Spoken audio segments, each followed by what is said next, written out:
My mother, I think, came in 1901, and she had her first child with her. So it was just about a year old. She came on the boat, and while she was on the boat, they gave her fruit to eat, and they happened to be oranges, and she was only used to having apples. So she bit in it, and she thought, boy, that's awful bitter. Why do you want to eat something like that? And because she didn't know that oranges existed. Evidently, they didn't have them in Finland where she lived. Only apples. Yeah. And well, I imagine they had some other fruit too, plums, I suppose. Mm-hmm. But anyway, so when she got to this country, she was very disappointed because she came from really a wealthy family that had hired men and hired maids to run their estate. And that's how my dad happened to meet my mother, because he was hired to take care of the horses that were used at that time. How many? We're ready to eat already. Here? Oh, okay. Being that this area that my dad bought was a homestead, which had been established. It was a log cabin and a small log barn at the time that I remembered it. And there were no roads. There were just trails cut through the woods, and the trees were marked so that you could see.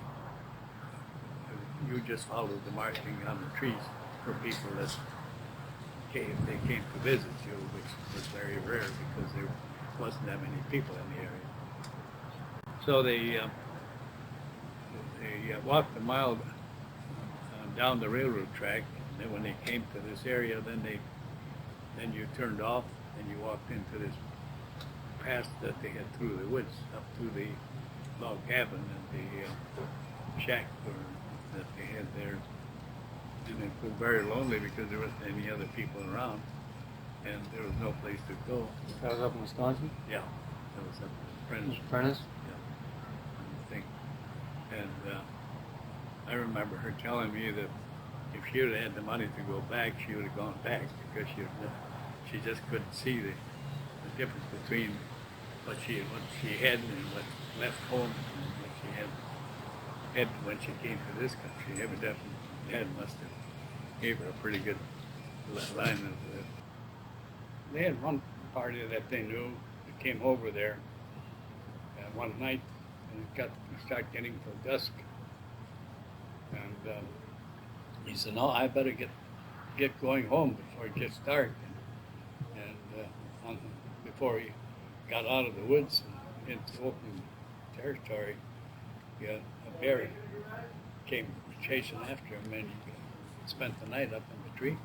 Of course, my dad worked in the woods in order to make some money, so he was out where they saw people, where my mother didn't see anybody. So she was all locked in, couldn't go anywhere, and no place to go. She had a pretty rough life. I often marvel that she didn't go crazy. Yeah. Yeah, I understand. Not have any money, not have anything to do. No telephone, to call anybody, no TV, no radio. There was nothing, really. And to make matter, and what really puzzles me too is how she ever found the time to do the things and raise these kids through the years. To have to pump the water from the pump, carry it in, heat it on the stove, and wash the clothes. No throwaway diapers back in those days. No. And she spun all the. My dad would buy the wool raw. She would clean it, and then she would have to wash it to get the bristles filled out, and then spin it on the spinning machine. And and then to knit the socks and the stockings for all those kids. And there was eight kids in our family. So, and then to cook supper.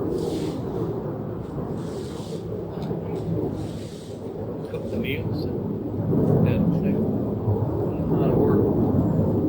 And besides that, she used to crochet. She had a lot of stuff crochet. How did she found all that time? Everything takes time. But like I say, there's no television. Nothing, not even a newspaper. Look at it, you know. So it's just work.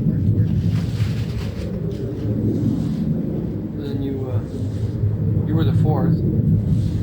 Yeah. And what do you remember the first thing you remember early on? Well, about the first thing I remember is when my younger brother died. I was about 4 or 5 years old. I can gather out. I don't know what he died, but I remember they had the coffin in the living room, and the service was held there, vaguely. As we grew up, then we had bedrooms upstairs, and 3-4 of us kids would sleep there. And the weather would be below zero, and it would be so cold that when you got into bed, you hurried up undressed and jumped into bed. And we had a sheepskin, actually sheepskin, with the fur, with the wool on it, as a blanket to cover us. And in the morning you'd wake up, there'd be frost all from breathing, all around. Then we'd run downstairs, and now we'd have the kitchen stove going, which was nice and warm, and then we'd get dressed down there. But, I swear it's the same temperature in our bedroom as it was outside, and it got to be 40 below sometimes.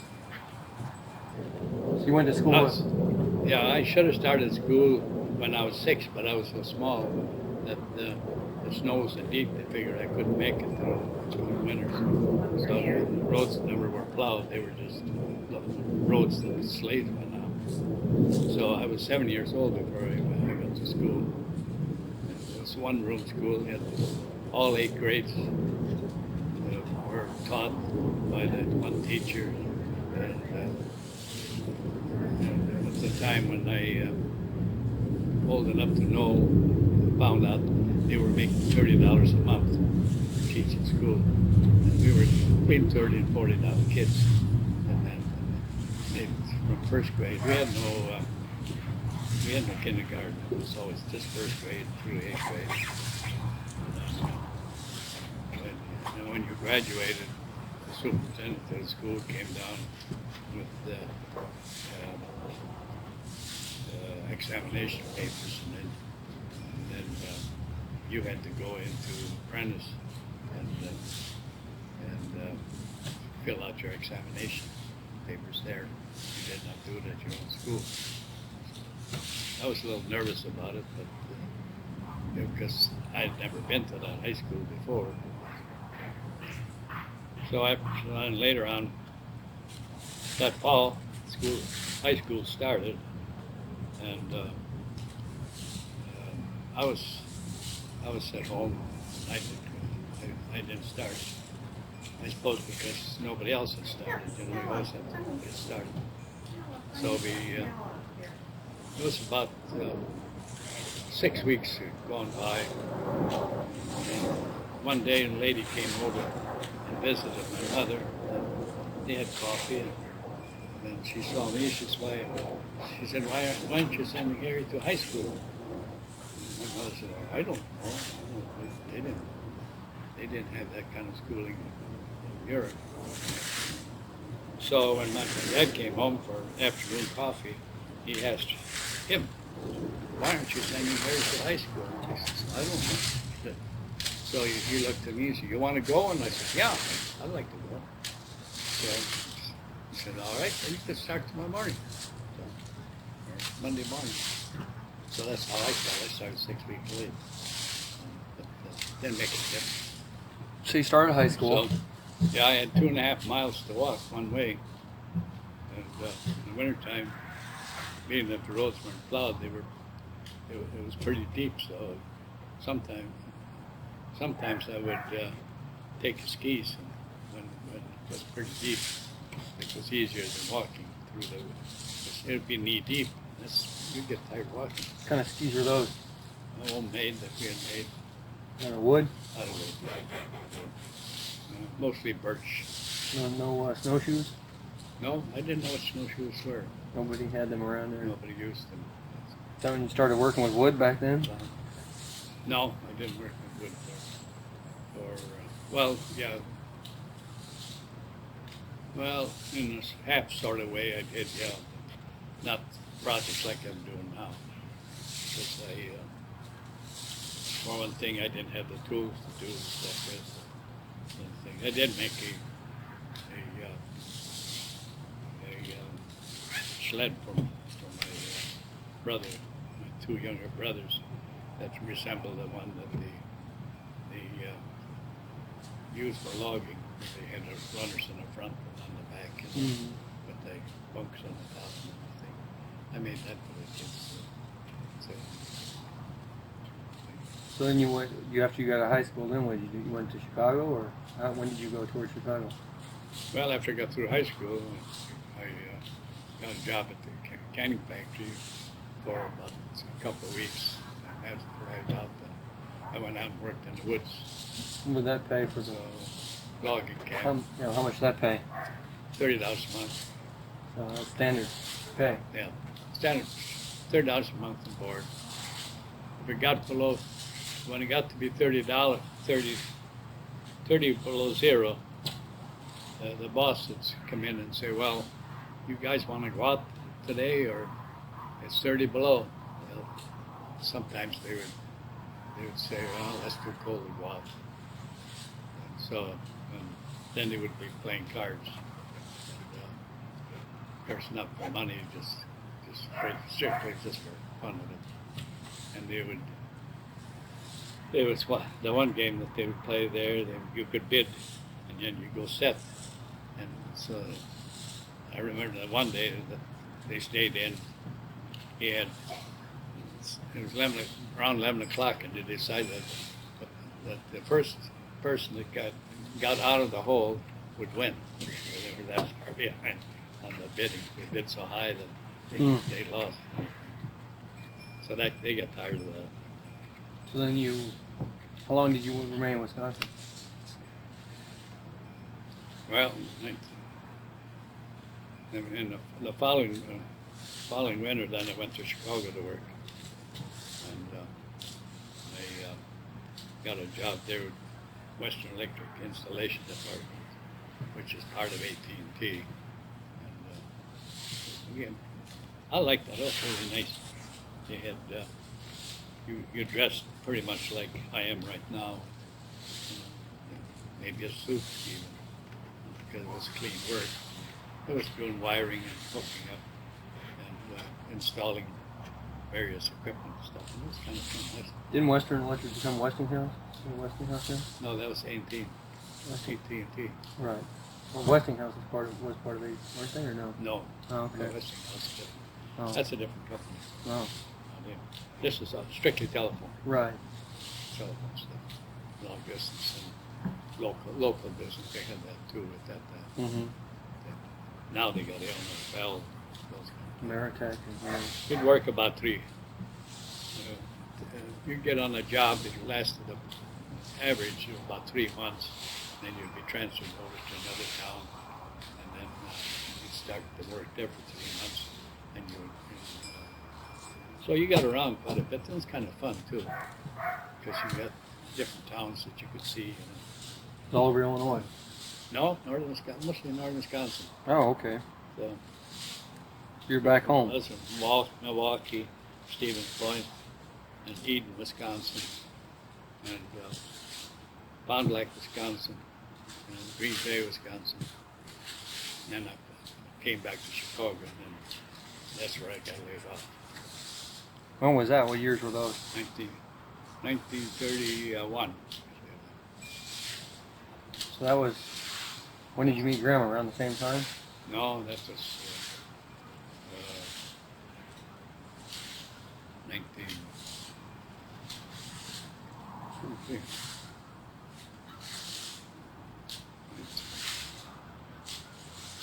1932. Yeah, 1932.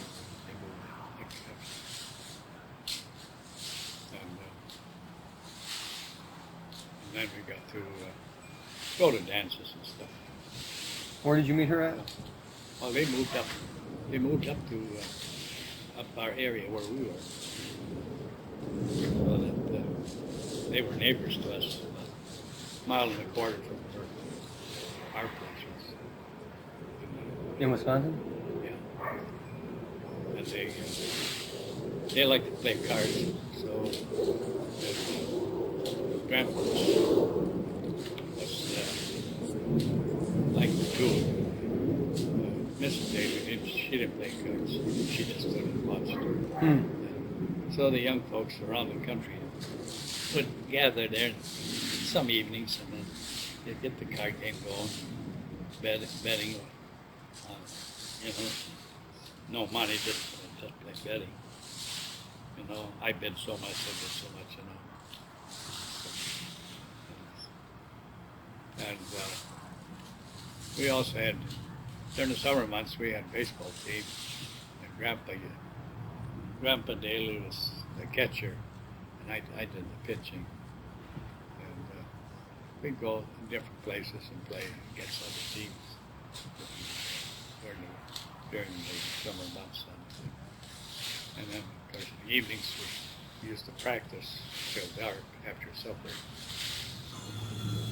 Well, during the Depression time, you just couldn't find a job, and everybody else had the same problem. So you had the same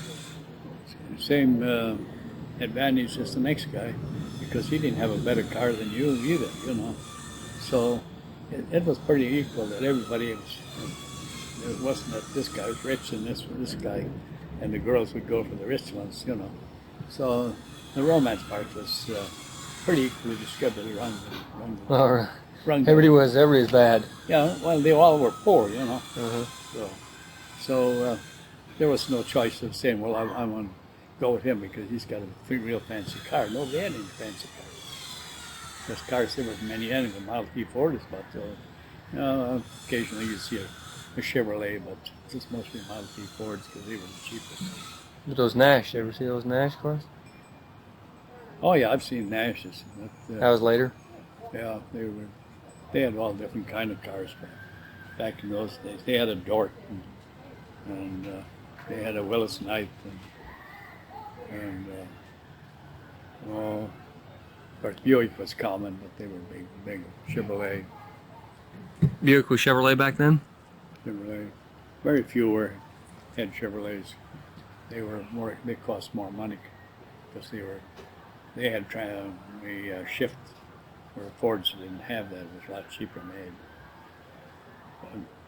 And you could buy a brand new Ford for around $300 back in 1924. My dad bought one. It was a Touring, and the tires were, the size was 3 by 21. Yes. They had 3 inches by 21 inches tall. Well, I guess it's 3 inch diameter. I think it is, because it's 3 by 21. And they had. Is that a pneumatic tire? What? Was that a pneumatic tire with the air inside, or is it air? Oh yeah, air, yeah. 50-pound pressure. Uh-huh. Then the pressure was so great that if you hit a stone or something, you'd blow out a brand new tire. You could just, so you never knew when you were going to get a flat. Yeah. A sharp stone would cut it, you know. And of course, they didn't have the synthetic rubber then like they have now. Right. Which made a lot of difference. They wasn't until they came to World War II that they had tires that were of any value. if you got 1,000 miles on a tire, you were lucky. Hmm. And during the Depression, I worked for $1 a day and board a room, or 10 cents an hour, and board, you know. I stayed there, but being I had some money, I bought tires, 4 new tires. They didn't last me a year. That's how bad tires were back in those days. And how far did I go? 6 miles to a dance, and that's about it. During the week I worked, so how much was it, you know? So how much did tires cost now? Yeah. They were pretty expensive compared to what you're making, weren't they? Yeah, I think, well, yeah. I think it was 4 tires were around $30. You only made $30 a week. No, I made a month. I mean, yeah, I made so $40. So your month and a week's pay, 5 weeks pay. Yeah, it was about well, see, 6 days. I worked 6 days. 6 times 4 is 24. 4, 6, 5 weeks. Yeah, 5 weeks pay. 5 weeks pay. Yes. So that's the same as like somebody making now. They're making $300-400 a week. So let's just say they make $300 a week. That's like tires would cost 5 weeks. They cost $1,500 for a set of tires. Yeah. So they were real expensive then. Yeah. Well, gas was 5 gallons for $1. Yeah. See, I got 5 gallons of gas for 10 hours of work. Yeah. So, see, things were so much out of proportion. Well, the tires were rubber. It was just pure rubber at that time. Mm. And sun would beat the heck out of them. They cracked up, and as soon as they cracked, water got in it, and they'd rot the car, because they didn't have nylon at that time either. Mm-hmm. So they used cotton thread to make the case, you know. And of course, water got in and rotted the cotton, right? And then they blow out. So I remember one time, well, folks were going to go to see my dad's brother and sister about 50 miles away, one way, you know. And so he looked around, looked at the tires, and he thought, well, I think I better get another set of tires just to make sure, you know, so we have it. So he went uptown and got 4 brand new tires, and then the spare tire was tied in the back, was mounted in the back of the car. And so he tied a couple of tires there, of the ones that he took off, and then the other 2 he took and put on the back of the back seat, and in case they would need him. He had to buy another tire before he got back. That's how bad it was back then. So you need them all. He used up all the four the new tires and the old tires. And the old tires. They had to buy one more. And he had to buy one in order to get back for 100 miles. For 100 miles. Yeah. That's it. Yeah. Well, that's a. So where were you? It's unbelievable, you know, some of the stuff that those things were. Like, a lot of things were much better than what they make today, but that was one of the items that they didn't do so well. That's just, you know, it was only World War II that created this synthetic rubber. Mm-hmm. Before that, a tire a year old, it was all cracked up. If you even, you know, with the sun shining on it, it just deteriorated. What do you remember about the war? I mean, the whole. That's another thing. I only know what I read in the history books and what people tell me.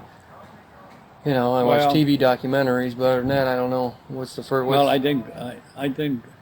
wasn't drafted because I had the company I worked for was items that they made were crucial to the war crucial. effort. Well, it saved steel. Mm-hmm. See, we made which was what? We made fence controllers, and it only needed one wire to go around the farm, and farm was important because you had to have food for the GIs. And the fence was important because you had to keep the. So, and you had to keep the cows in, and with electricity, they could put a charge in the wire, and that kept the cattle from leaving. So, we had AAA priority. So I was deferred So you didn't get to go. Every 6 months, while they would go in and have it, because I was in charge of.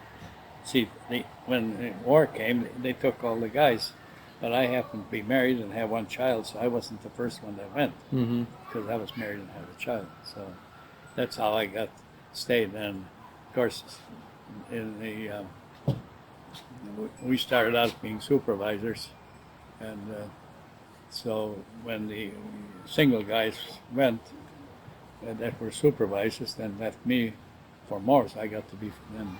They, instead of having several of them, then they made it to just one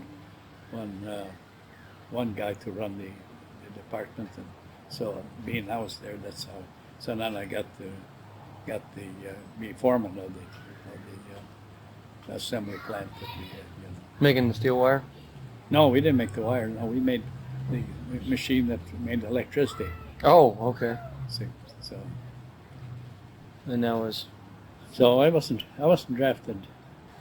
Well, there wasn't too much in Chicago more than when we heard the news December 7th there on the radio, you know, that the Pearl Harbor had been bombed, you know. What were you doing then? Well, that's when I was working for this company. You were you were at work when you heard that? No, that was on Sunday. On Sunday night? Yeah, it was on a Sunday that came in. And so, boy, that's the way it sounded. They destroyed our all our ships over there, you know, and stuff. It was pretty scary. Well, they did pretty much, didn't they? Yeah. Oh, yeah. They did. They tore up quite a bit. But there was some talk about that was kind of a put up to get people to get riled up to think that's the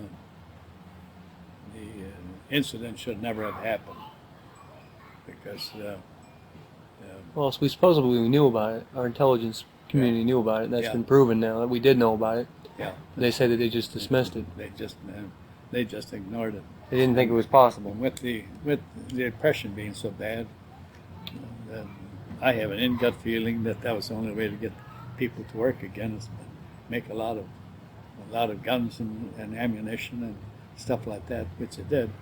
And of course, the bad part they did, the people that were already established working on the thing, their wages were frozen.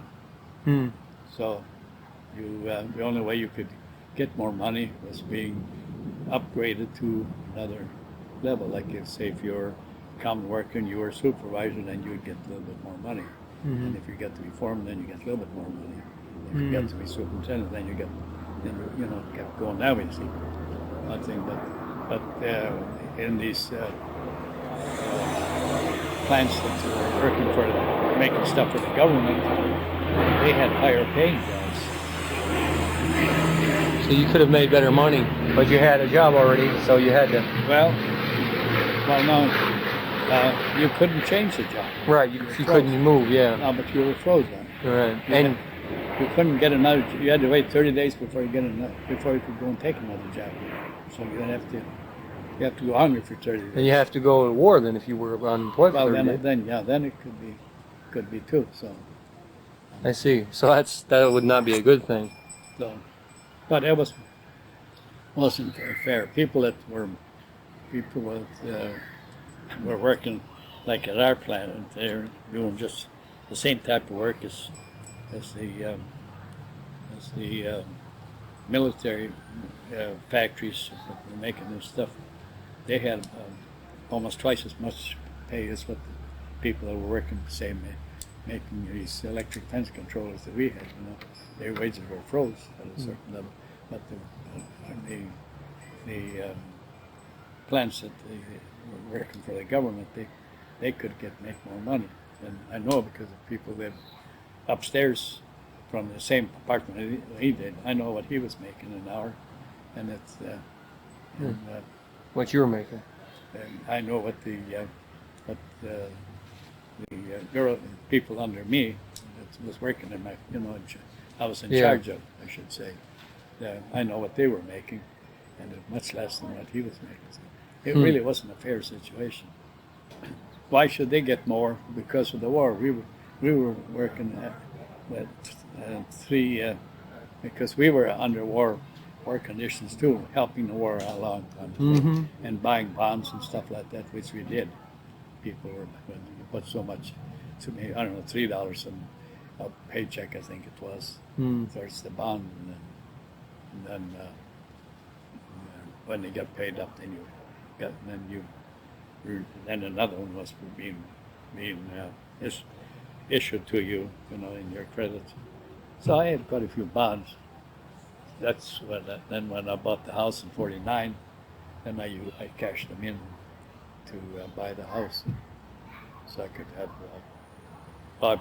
we had $3,500 we put down on a $9,000 house that we bought. That's some good chunk of money there. Yeah, well, I wanted quite a bit because you never knew what the situation. I didn't want, if the payments were low and if something happened or you didn't make so much money, why you could still carry the payments. After the war, it might slump down like it did back in 1918. Right. It did. You learn by previous things that you had lived through, and everything has gone from one extreme to the other. And the trouble is, during the Depression days, when Roosevelt got in, that that was really a godsend for the country to have these programs that they had. Even though I wasn't able to get it in because they thought my folks they were rich and they didn't, and I insisted that I wasn't even staying at home. See? But there again, there was politics again. See? And damn it all, and it makes me so mad too, because politics is what if you don't belong to the right party, well, then you don't get anything. Because during that time area, they had a program where you could go and get 25 pounds of flour or something like that. And another friend of mine and I, that we chummed around together and went to dances, and we worked in the woods together and stuff like that. And somebody told us that we could go over and see so and so and get 50 pounds of flour for free. Government gave it to you, And so I went over there. Well, I had voted Republican before because my dad was he felt the Republican was the answer. So then, of course, they seemed to know who was doing the small towns, kind of thing. So I went over there and I said, well, he says, well, your folks are not too bad, I said, it wouldn't make any difference to him. All he had to do is dish it out to whoever they wanted. And I said, well, I'm not saying that, my folks. I just, and I told him Jake Branson and I are staying in an old log cabin, and we're cutting him in the woods and everything. So he said, well, okay. So I said, I'm not staying home. Well, so he brought it over and he said, well, don't forget how to vote the next time. To me, that grabbed the hell out of me. He had no business telling that. All he had to do was just give the thing and not express his views. He hasn't. I'm living in this country like the rest, and I paid taxes, eventually would be, and stuff like that. And then when we got to Chicago, and the precinct captain come around and he said to me, "You going to vote?" "No, we're not registered." "Well, why don't you?" And I said, "Well, we move around. Living in one-room kitchenette apartments and stuff." I said, "Well," he says, why don't you register?" He says, "It's $2. He said, "We can give you $2 for it." That's buying votes. And until that really griped me. $2 to buy so you'd registered? Yeah, if we'd if we'd register and then vote Democrat, Yeah. Because he was a Democrat, Chicago's Democrat. Right. Pretty much, except now I guess they turned around, whatever it'll be. But I mean, to me, that gripes me. They have to go around and tell people they'll give you money for thing. And during the early Depression days too, I tried to get in the CCCs, and that was the same thing. And What was the CCC?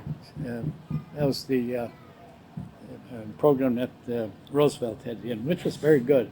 All the young guys could sign up for CCC, and then they built camps up in northern Wisconsin, and then they would cut roads for fire lanes and things like that.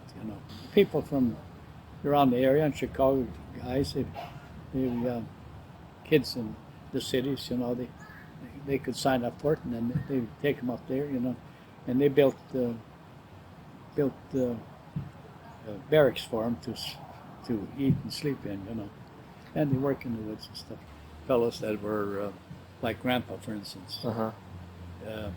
He had a family, and they got I think they got something like 50 cents an hour, I think, for working. And then they worked also on the cedar swamps to cut roads through, so they for the fire lanes for the case of fire, they could take the bulldozers and go over there and work on it. Another open up the area so that they could control the fire to a minimum rather than let the whole thing burn till the next road comes along.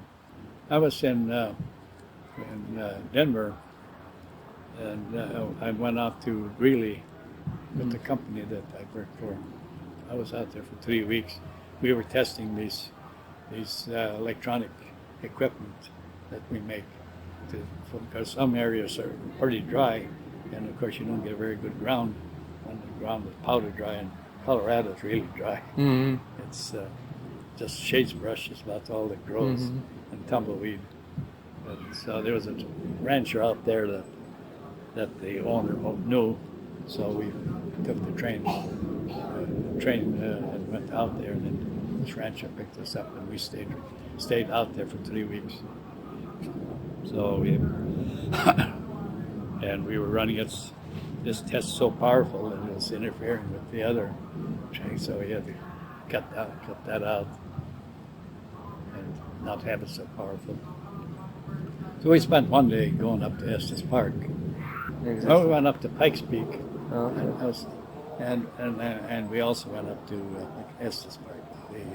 They had a car that, I don't know, I think we used a rancher's car or something. But I know it was, we got up there and you couldn't see anything. It was all fog.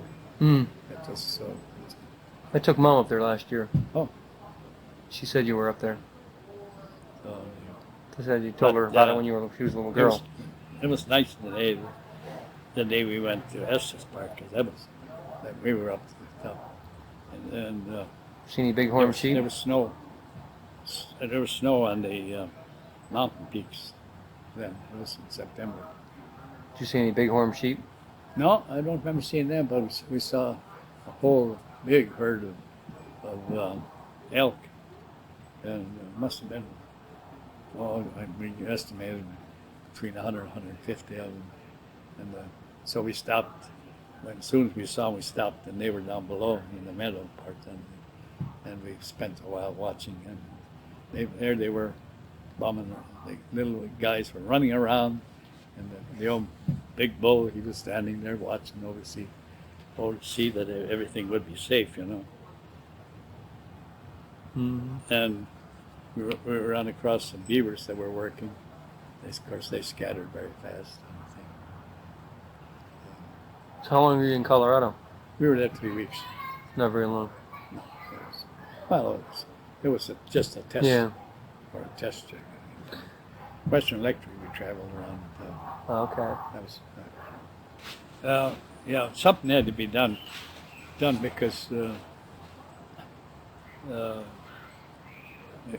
there was nothing moving. And when people don't have any money, they can't buy. And if they can't buy, there's no sense in producing. It's just like 1 year I made maple syrup up there in Irene's folks' place. I had 30 gallons of syrup, maple syrup. What good is it? Well, everybody else made their own. Oh yeah. Too, So there's it. So we had maple sugar in our cakes that we made, maple sugar on the pancakes, maple sugar. Got to the point that I got so sick and tired of maple syrup. But You didn't make any more maple syrup, did I you? didn't make any more of that. No. It was fun making it. It was a lot of fun. I had a big. Did you ever make your own, distill your own stuff, or were you around for that Prohibition time, or do you remember anything about that? Oh yeah. Well, I know that there used to be saloons but in the old days, you know, and of course they folded out, and to a degree, and you know, in 1918, I think they came in where you couldn't do it. But when I worked in Milwaukee and in Green Bay, well, you could get all you wanted. It was called moonshine back then. Yeah. Those days, you know. And there's moonshine that was so bad you get sicker than a dog, and then you could buy moonshine that was just as good as the booze you get today, depending on where you got it. It depends on how they distilled it.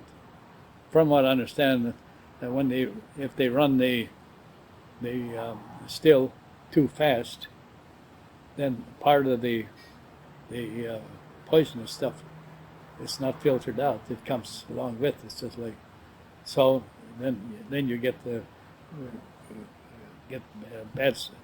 bad booze because you get part of the poison part on the thing.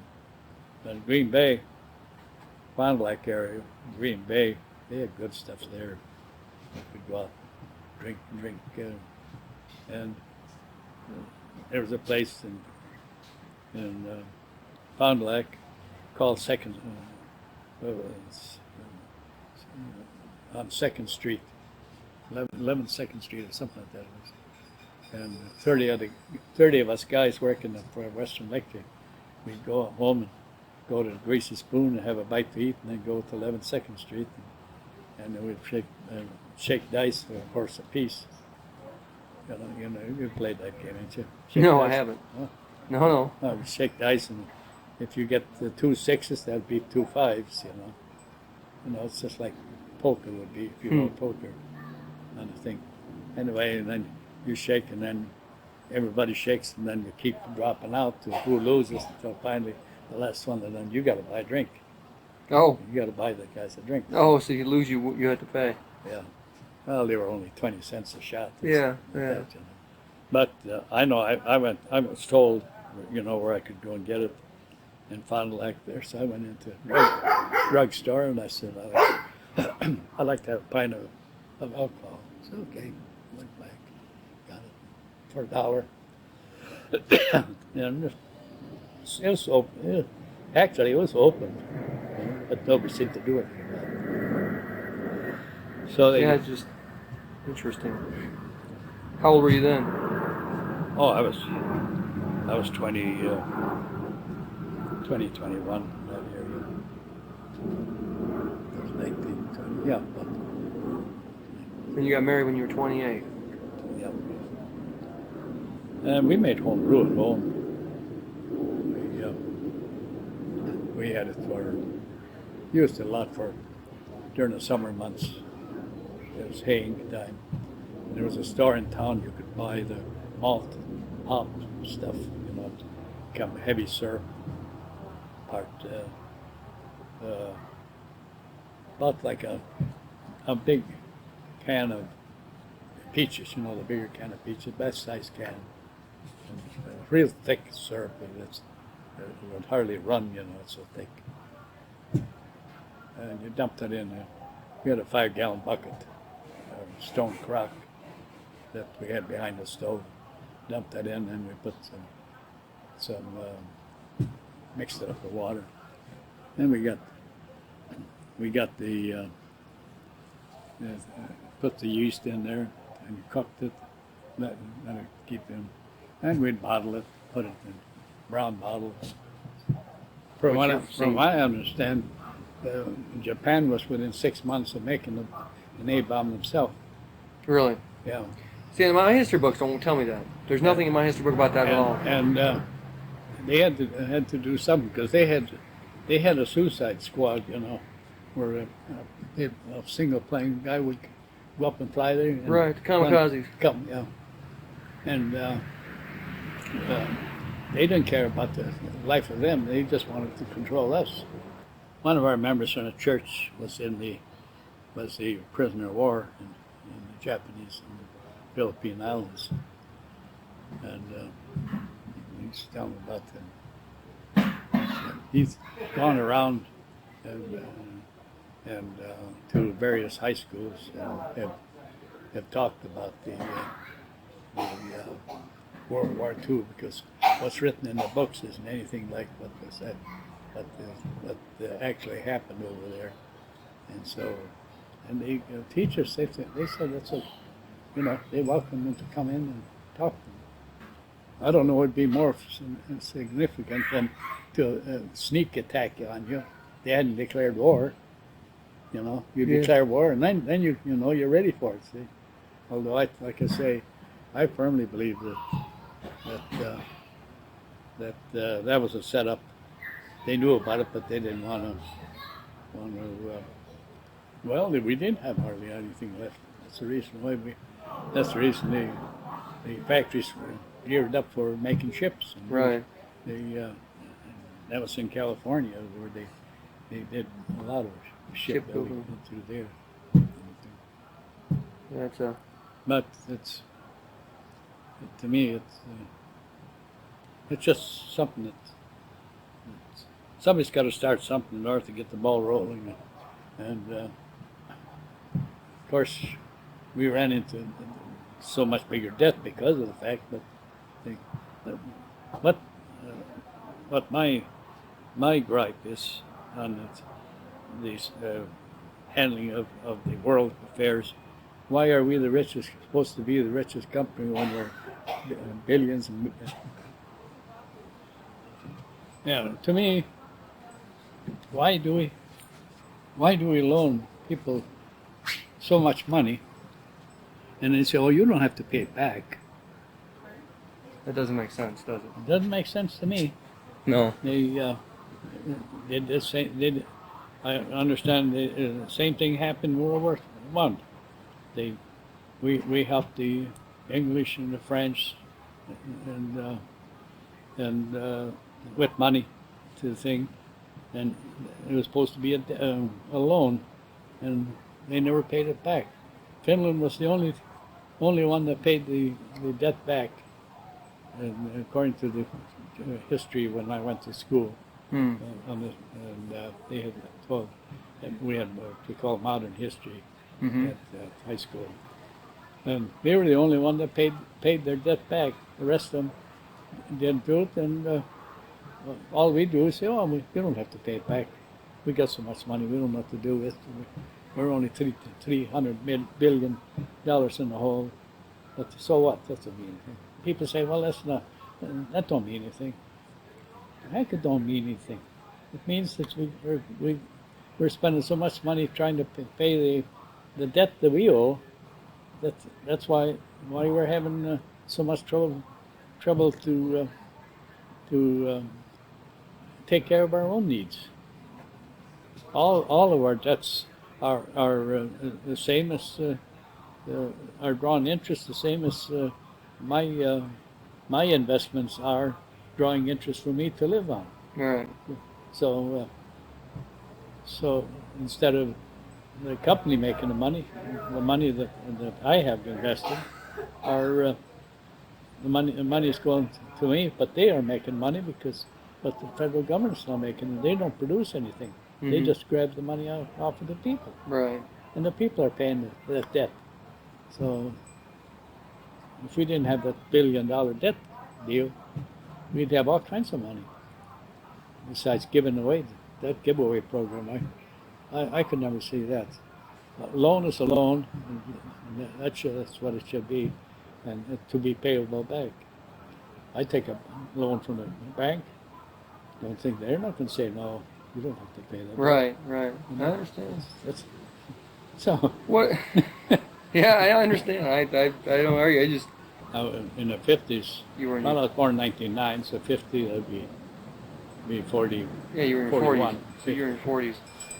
Well, we had times were good, Ever since the World War II, times have been good where people were working that wanted to work. Of course, you get people that never want to work. So Right. don't make them know what the times are on the thing. And you always have that certain group that figures that the government owes them a living because they were born in the United States. When you have that type of group, why, but this relief area that they have,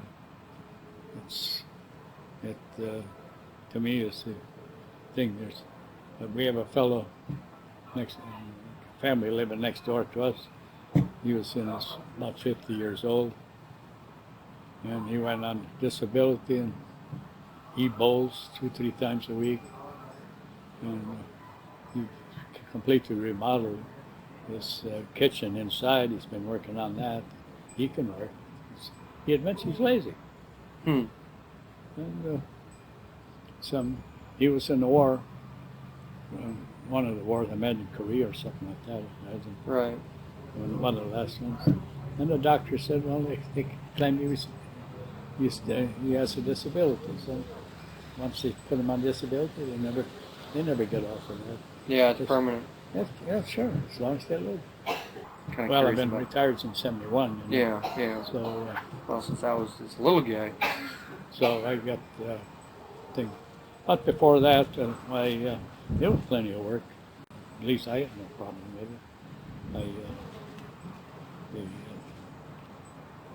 The management job which I had, I lost because one of the owners had a daughter that got married, and his son-in-law needed a job, so he had the authority to tell me I don't need it anymore. My son-in-law would take over, so I lost.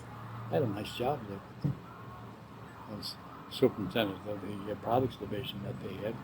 Yeah. But there's nothing you can do about it. Yeah.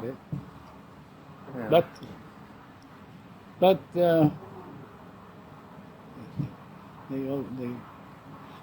college graduate didn't do so good.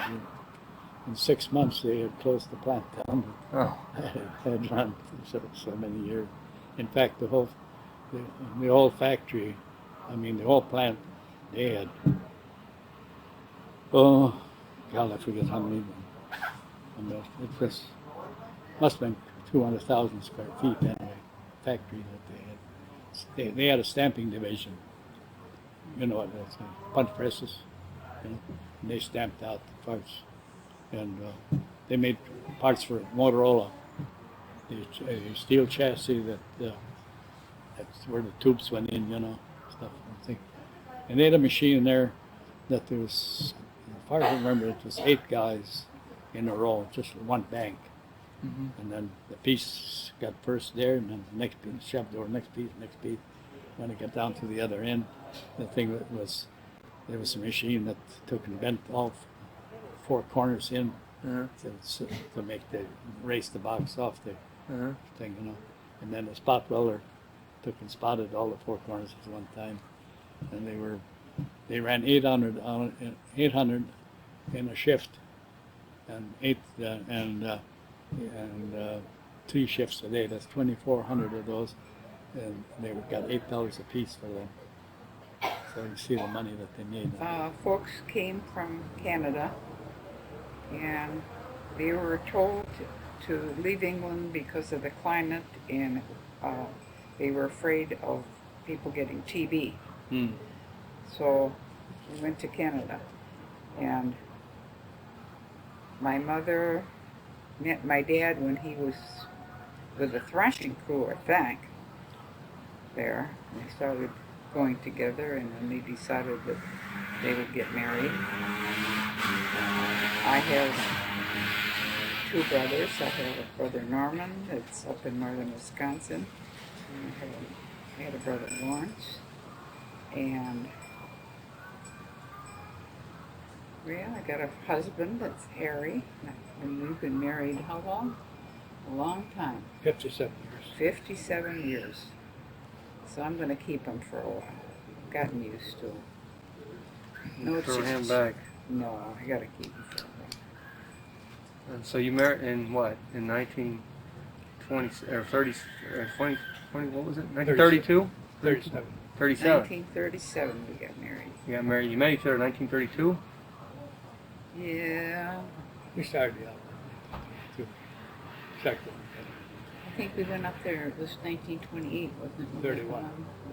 31. 31, and then the next year we started going together.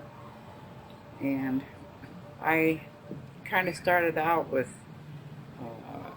his sister saying that to Harry, why don't we stop and pick Irene up when we're going out? So I don't know, she enticed him or something, I don't know. Anyway, No, maybe she twisted his arm. There wasn't any young folks on the north side of the schoolhouse. Hmm. Schoolhouse was in the center, and they were all south and west. Mm-hmm. And that was 3 miles. That's quite a ways to walk, Mm-hmm. to these people. Mm-hmm. And, So you went to so when somebody came in the area, why it just naturally you so, well, you get excited and say, oh gee, now I got a girlfriend I can go and see and talk to, Uh-huh. So everyone was really excited about being that they were both about the same age. Evan was a little bit older, so that they could go over there and play cards, do different things, girl talk or whatever. Our home kind of became a meeting place for all kinds of kids. They'd come over there and sit and talk and play cards. And Your parents didn't mind. no, parents didn't mind. No, It was, your dad was right in the midst of playing cards. Oh. So you like to play cards. Her mother did play cards, but she would finally wind up with a coffee pot and some peanut butter and some homemade bread, and have a sandwich before you went home. so it worked out real well. We sure got. I guess people are that way if they're in love. They just take a chance and get married. They have nothing to gain and nothing to lose. Well, you had the future look forward. Something's got to break, eventually. Yeah. It's like everything else. But we were down to 10 cents, and wondering what to buy for supper. 10 cents. Yeah. It's not much money. Oh, Doesn't buy a very big supper. I guess you could get a can of soup. we could buy a can of soup for Or a can of beans. for something like Not very I much. don't know, 6 cents or something like that. And we got some. And you could buy small packages of crackers. So that's what we had for supper. And that's all you had. Yeah, We had between the two of us. Did you work too, or did just Grandpa had to work? Yeah, she worked too. I worked. And what did you do?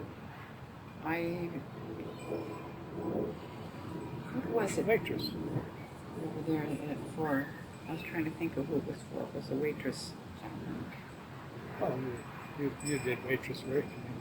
You worked at the hospital.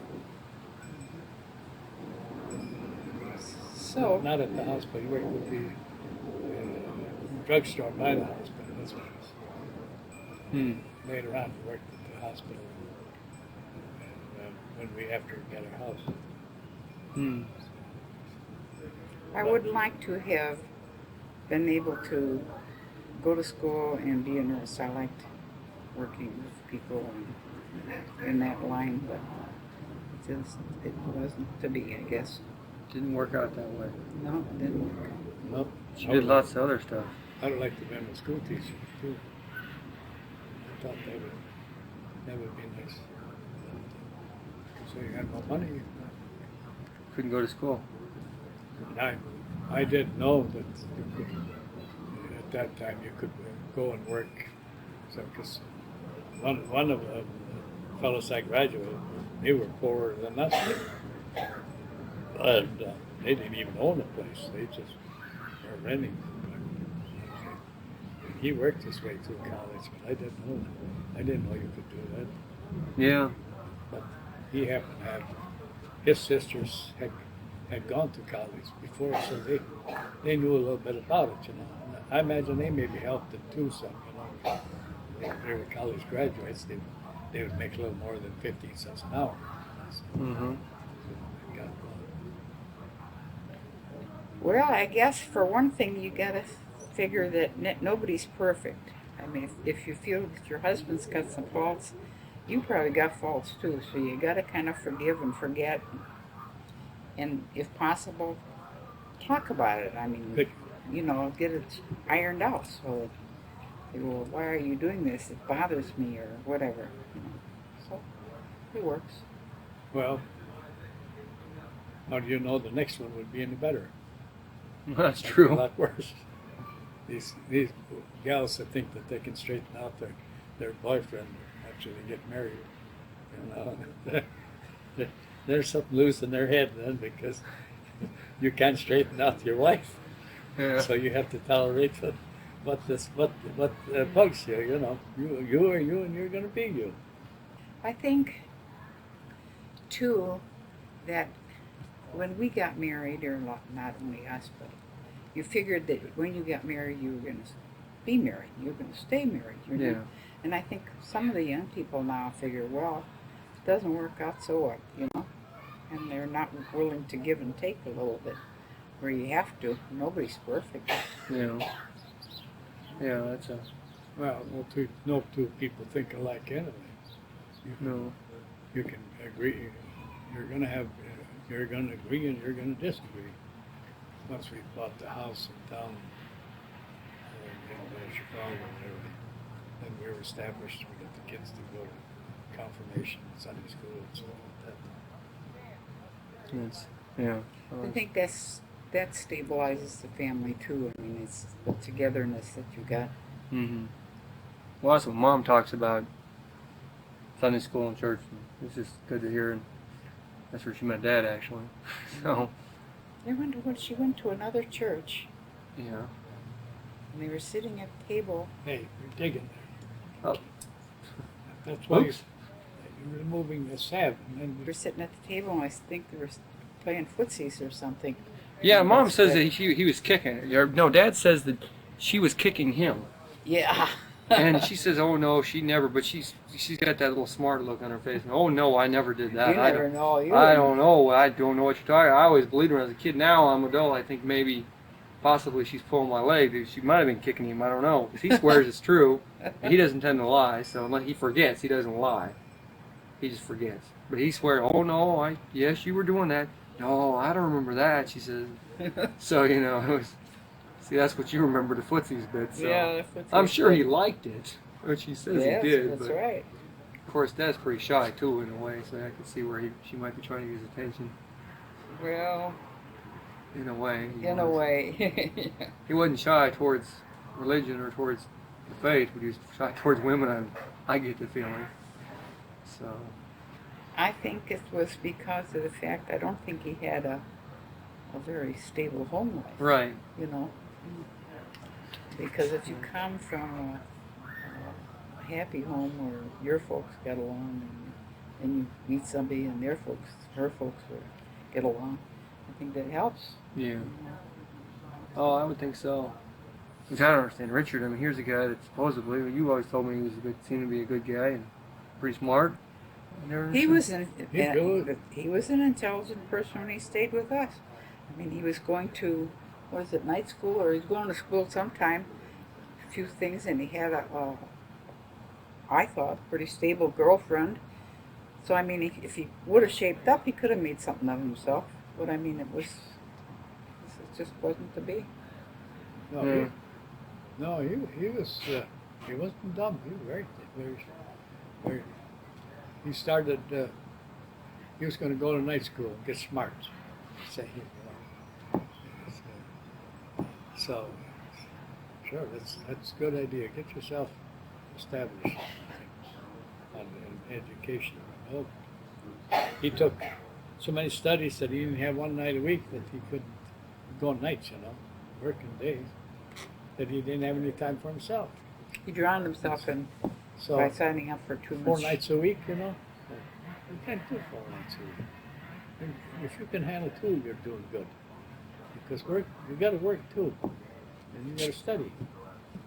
So he was took it drafting, and he brought home some of the things that he had downtown. It was really nice, and so we complimented on this, you know.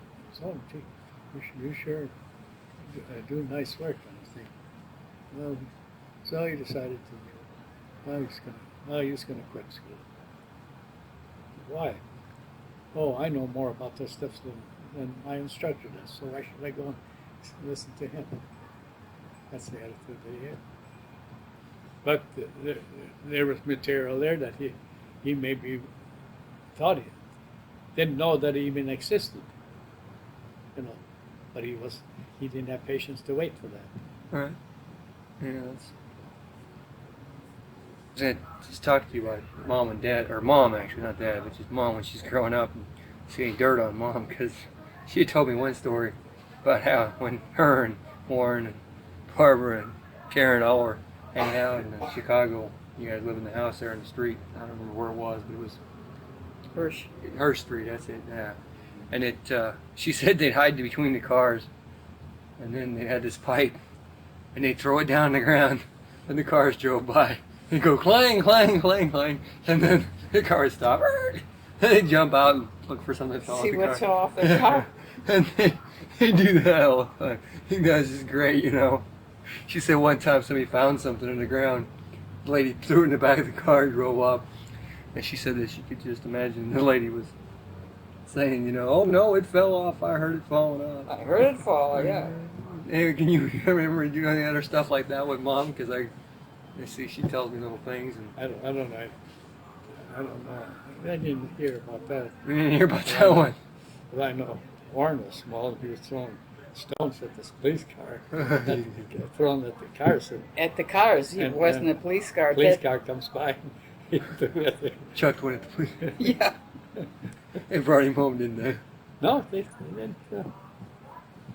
I think, I don't know, probably Russell was with him. They probably run the kid like crazy when he saw what it was that they threw it. My dad was dropping water bags in college. He's taking used sandwich bags after he ate his lunch. They dropped the bag full of water on people on the sidewalk below. Oh yeah, they did that on North Avenue too when we were there. Oh, when you were there? You used to do that when you met Mom? Yeah. For fun, huh? Oh man. See? When we had the store, kids filled balloons with water, and they rolled them out in the street in front of the traffic. And we didn't know about that until we, after catching them, so we stopped that. Because that was kind of scary. It caused an accident. Yeah. They thought it was fun. Well, there are a lot of things that you do as a kid. Well, what'd they do? And I don't think that you think through what could happen. It's just something fun to do. Well, tell me about my mom. I'm just curious because you can't have everything. I don't know everything. I don't know much. She tells me this, tells me that. I'm just curious. She's going to see the tape anyway, so.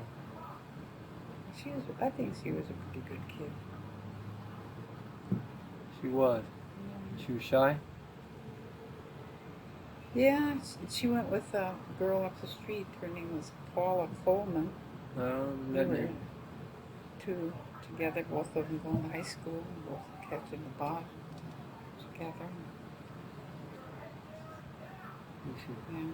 She ever do anything in high school, get involved in any activities or anything? Or She was ballet. in the ballet, yeah. Yeah. But the school was so big. It was 5,000 kids. Hmm. And you're just a drop in the bucket. Mm-hmm. We're talking over 1,000 kids per year. Right. Sophomore year, junior year. Mm-hmm. That's a lot of kids. Mm-hmm. You don't get too much. You can't get too much involved. We used to walk to school most of the time. Sometimes they'd ride the bus.